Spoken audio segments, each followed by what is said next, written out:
Hi everyone, welcome to our YouTube channel Black Diamond. तो आज मैं फिर से आप लोगों के लिए एक वैकेंसी से रिलेटेड अपडेट लेके आया हूँ। तो एनसीएल की तरफ से ये वैकेंसी निकाला गया है। एनसीएल बोल रहा हूँ, सॉरी, एनएलसी की तरफ से ये वैकेंसी निकाला गया है। एनएलसी मतलब नवेली लिग्नाइट कॉरपोरेशन की तरफ से ये वैकेंसी निकाला गया है। कौन भर सकते हैं, किस पोस्ट के लिए है, कैसे अप्लाई करेंगे, पूरा डिटेल में लास्ट तक वीडियो को देखिएगा। और आपसे रिक्वेस्ट है कि अगर आप चैनल पे नए हैं तो चैनल को ज़रूर सब्सक्राइब कीजिएगा, क्योंकि माइनिंग सेक्टर में बहुत सारा ऐसा एचएमएम ऑपरेटर का, आईटीआई वालों का, मैकेनिकल इलेक्ट्रिकल वालों को बहुत सारा वैकेंसी निकलता है जो लोगों को पता नहीं चल पाता। और मैं अक्सर ऐसे वीडियोस लेके आता हूँ आपके पास। तो आप चैनल को सब्सक्राइब कर देंगे, बेल आइकन को प्रेस कर देंगे, तो जब भी मैं ऐसा वीडियो डालूंगा नोटिफिकेशन आपको मिलेगा। आपको अगर आपके काम का होगा तो देखिएगा, नहीं काम का होगा मत देखिएगा।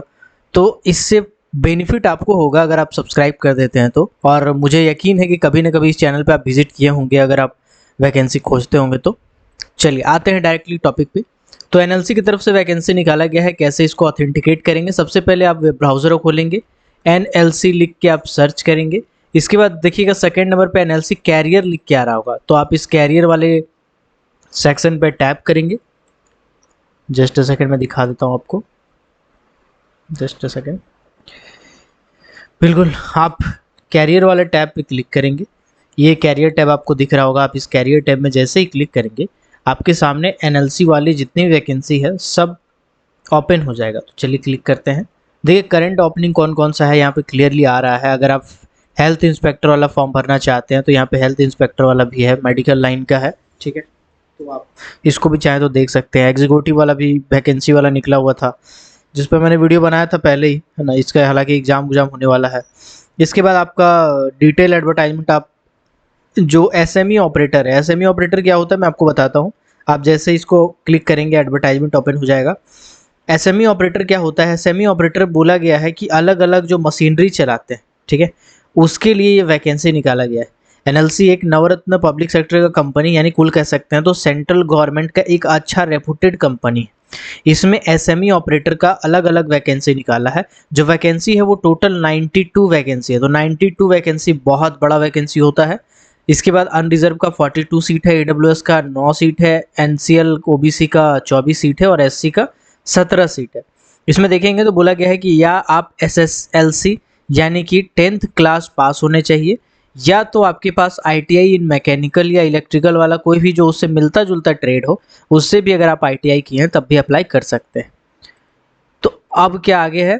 आगे बोला गया है कि आपके पास कम से कम 5 साल का एक्सपीरियंस होना चाहिए, वर्किंग एक्सपीरियंस, ठीक है, जिसमें आप वकेट बिल एक्सकोवेटर में काम किए हो, या फिर मोबाइल ट्रांसफर कन्वेयर में काम किए हो, या फिर स्प्रेडर में काम किए हो, या फिर ट्रिपर कार में काम किए हो, stacker and reclaimer of the mine में काम किए हो, थर्मल पावर स्टेशन में काम किए हो। तो एक तरह से जो एसएमई है उसके लिए वैकेंसी निकाला गया है। एसएमई, है ना, सरफेस माइंस इक्विपमेंट इसको शायद कहते हैं, ठीक है। तो इसके लिए वैकेंसी है। तो अगर आप इसके लिए एलिजिबल हैं तो ज़रूर अप्लाई कीजिएगा। बाकी का इन्फॉर्मेशन मैं आपको बता देता हूँ फटाफट, है ना, ज़्यादा टाइम नहीं लेता हूँ। आपके लायक होगा तो ठीक है, नहीं तो कोई बात नहीं। देखिए ये वैकेंसी अभी निकला हुआ है। इसके लिए आपको कोई भी एज लिमिट नहीं रखा गया। मैक्सिमम एज लिमिट रखा गया 63 ईयर, है ना। तो आप अगर 63 ईयर से कम के हैं तो आप आराम से अप्लाई कर सकते हैं। लेकिन ये जो जॉब है वो फिक्स टर्म बेसिस वाला है, एफटी वाला है, फिक्स टर्म एम्प्लॉयमेंट वाला। ये क्या चीज़ होता है? मतलब कि अगर आप इसमें सेलेक्ट होते हैं तो सिर्फ आपको 12 महीने के लिए रखा जाएगा। इसमें यहाँ पे ये भी नहीं लिखा हुआ है कि as per requirement of the company और रिक्वायरमेंट ऑफ द प्रोजेक्ट, ऐसा नहीं लिखा है।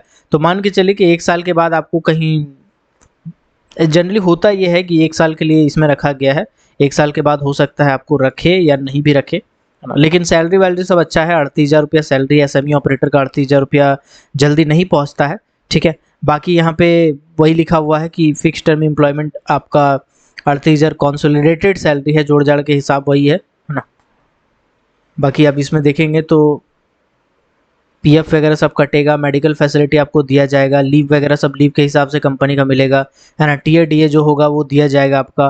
तो टीएडीए मिलेगा तो थोड़ा ज़्यादा हो जाएगा, है ना। इसके बाद रिलैक्सेशन वगैरह सब इसमें दिया हुआ है।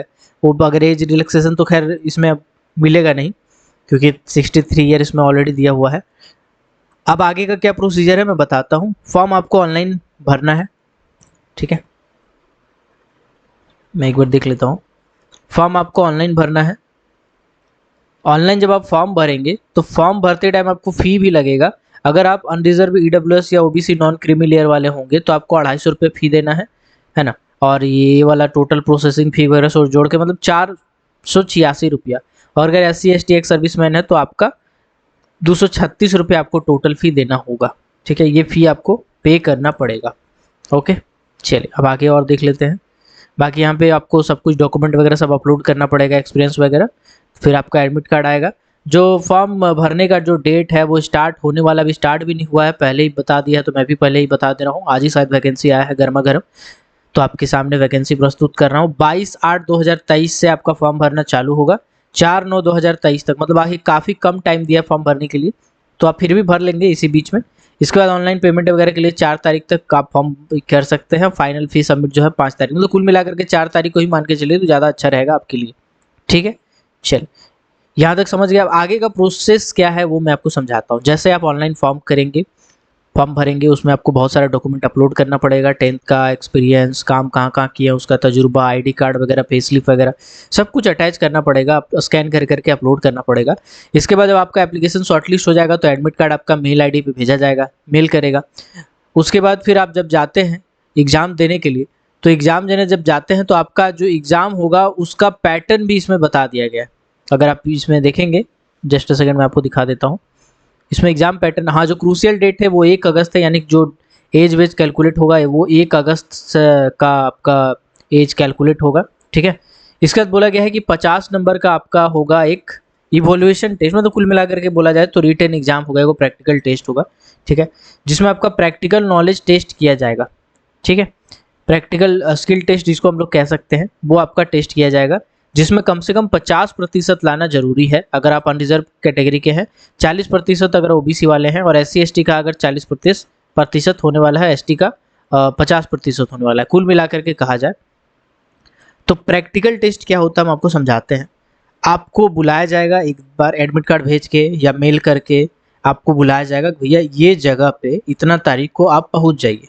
जब आप उस जगह पे पहुंच जाएंगे तो आपको बोला जाएगा कि भाई अगर आप SME चलाए हैं, एक्सकोवेटर चलाए हैं, या बकेट व्हील एक्सकोवेटर चलाए हैं, या कुछ चलाए हैं, तो फिर उसके बारे में आपसे जानकारी पूछा जाएगा कि बताओ ये क्या है, वो क्या है, सेफ्टी फीचर क्या है, कैसे चलाते हैं, कैसे ऑपरेट करते हैं, प्लस आपको वो काम करके भी दिखाना है।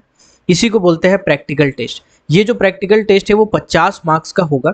इसमें कम से कम आपको 50% लाना है, यानी कि 25 नंबर लाना है, 25 मार्क्स आपको लेके आना है।